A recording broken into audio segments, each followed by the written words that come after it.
কাছে কোনো কিছুর অভাব নাই, সব কিছুর ভান্ডার আছে, কোনো কিছু পড়ায় না। ওরে আল্লাহ পাকের বান্দা, এইজন্য আল্লাহ পাকের কাছে যদি কোনো ব্যক্তি চাইতে পারে, দুই ফোঁটা চোখের পানি ছাড়িয়া যদি চায়, আল্লাহ পাক রব্বুল আলামিন বান্দার চাওয়া পাওয়া আল্লাহ কবুল করে নেন। আলহামদুলিল্লাহ, অনেক কিছু আমার জীবনে বাস্তবে না। সবে কদর সবে বরাত আসলে আমি বেশি বেশি একটা দোয়া করতাম। আমার জীবনের অভিজ্ঞতার কথা বলতেছি। এ মুসলমান, জীবনের অভিজ্ঞতার বাস্তবতা বলতেছি। আমি আল্লাহর কাছে দোয়া করতাম, আল্লাহ আমি তো হাফেজ হইতে পারি না। আমি কিন্তু হাফেজ হয়েছি সবার পর। আগে দাওয়া করছি, তারপরে ইফতা, এরপরে কিরাত, পরে করছি হেফজ। হেফজ করার নিয়ম হলো ছোটবেলা পড়া, তারপরে কিতাব বিভাগে পড়ে আলেম হওয়া। কিন্তু ছোটবেলায় আমাকে আমার আব্বা আম্মা মাদ্রাসায় দেওয়ার পরে হেফজ করায় দেয়নি, কিতাব পড়ায় দিয়েছে। কিন্তু হেফজ পড়ার যে কত মর্ম, এটা আমার ভিতরে অনুধাবন ছিল। আমার একটা মহাব্বত ছিল কোরআনের প্রতি, আল্লাহ আমাকে আপনি হাফেজ বানান, আল্লাহ আমাকে আপনি হাফেজ বানান। ওই সবে বরাত সবে কথাটা আসলে আমার মনে হয় মিনিমাম 1 ঘন্টা শুধু নিয়ে বলতাম। আলহামদুলিল্লাহ, আল্লাহ পুরা করছে। আবার হাফেজ হইতে বেশি সময় লাগে না, 1 বছর হাফেজ হয়ে গেছে। এই জন্য এমন বিশেষ বিশেষ কিছু আছে, আমি আমার অভিজ্ঞতা থেকে বলতেছি। আল্লাহর কাছে চাইলে আল্লাহ অসম্ভবকে সম্ভব করে। আমি যখন বসন্তরাতে কেরাত পড়ি, কেরাতের বছর 9 বার আমি বুঝতে পেরেছিলাম নিজে নিজে। আমার কেরাতের যে ওস্তাদ ছিলেন, সবচেয়ে বড় ওস্তাদ, হুজুর বলে যে তুমি কোরআনের পিছনে এত মেহনত করো কি? তো হুজুর খুশি হয়েছে, এরপরে বলতেছে এই বয়সে মুখস্থ করতেছে, ইয়াদ তো থাকবে না। কারণ হুজুর বলতেছে আমি নিজে অনেক বছর ধরে মেহনত করতেছি, আমার মাত্র 7 পারা হয়েছে। কত পারা? এরপরে ধরলে সব জায়গা থেকে বলতে পারবো। আলহামদুলিল্লাহ, আল্লাহ পাকের কাছে দোয়া করেছি, আল্লাহ পাক কবুল করেছেন। এজন্য আপনার আমার অভিজ্ঞতা দিয়ে বোঝানোর উদ্দেশ্য হলো আপনি আপনার প্রয়োজনের কথা একবার দুইবার না, চাওয়ার নিয়ম কি জানেন? চাওয়ার নিয়ম হলো পাওয়ার আগ পর্যন্ত চাইতে থাকা। চাওয়ার নিয়ম কি? পাওয়ার আগ পর্যন্ত। ব্যর্থতার কারণে এক সময় দোয়া কবুল হয় না। আমাদের ব্যর্থতার কারণে এক সময় ইবাদত কবুল হয় না। অনেকগুলো শর্ত আছে, এর মধ্যে একটা শর্ত হলো হালাল রিজিক খাওয়া। একটা শর্ত কি? জোরে বলেন, একটা শর্ত কি? এই জন্য আমাদের দোয়া কবুল হয় না, আমাদের কি হয় না? ইবাদত কবুল হয় না।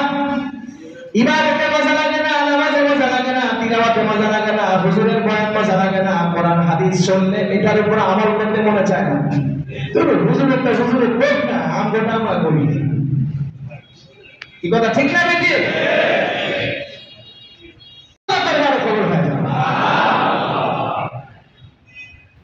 ইবাদত কবুল হওয়ার জন্য রক্ত পবিত্র হইতে হবে।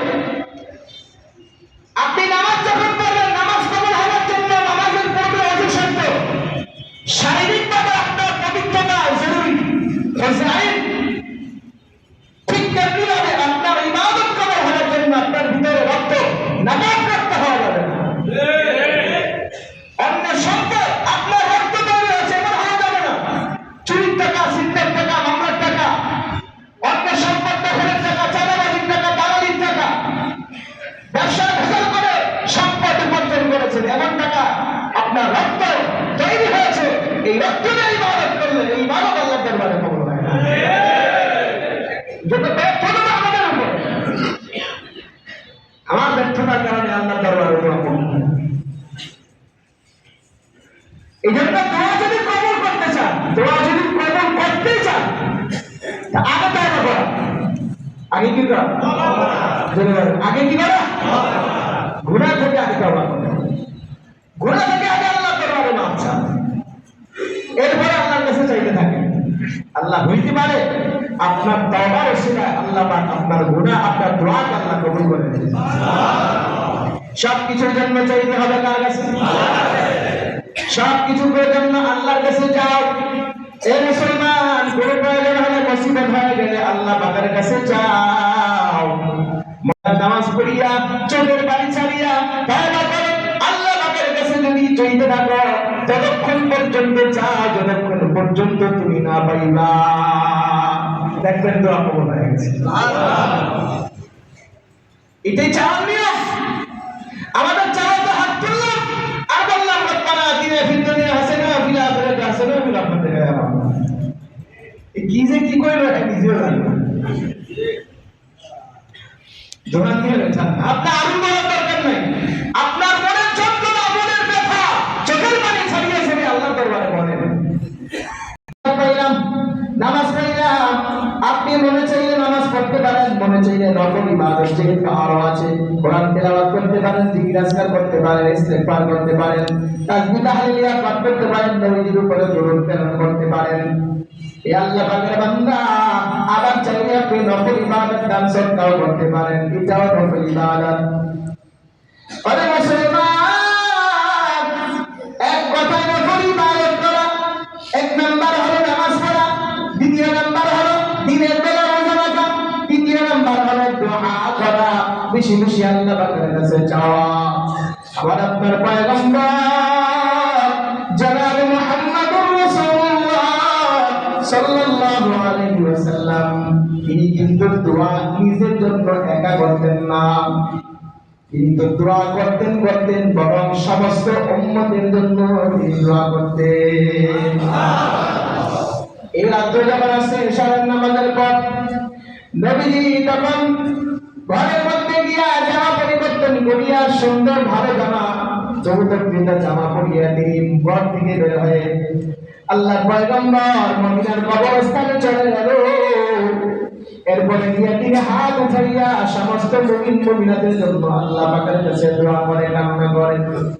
হযরত আয়েশা সিদ্দিকা রাদিয়াল্লাহু আনহা তিনি চিন্তা করলেন, নবীজি ঘরের মধ্যে আসলেন, জামা পরিবর্তন করলেন, ঘর থেকে বের হয়ে গেলেন, মনে হয় আজকে রাত্রে আমার ঘরে থাকবো না, অন্য কোনো দিদির ঘরে রাত্রি যাপন করবে।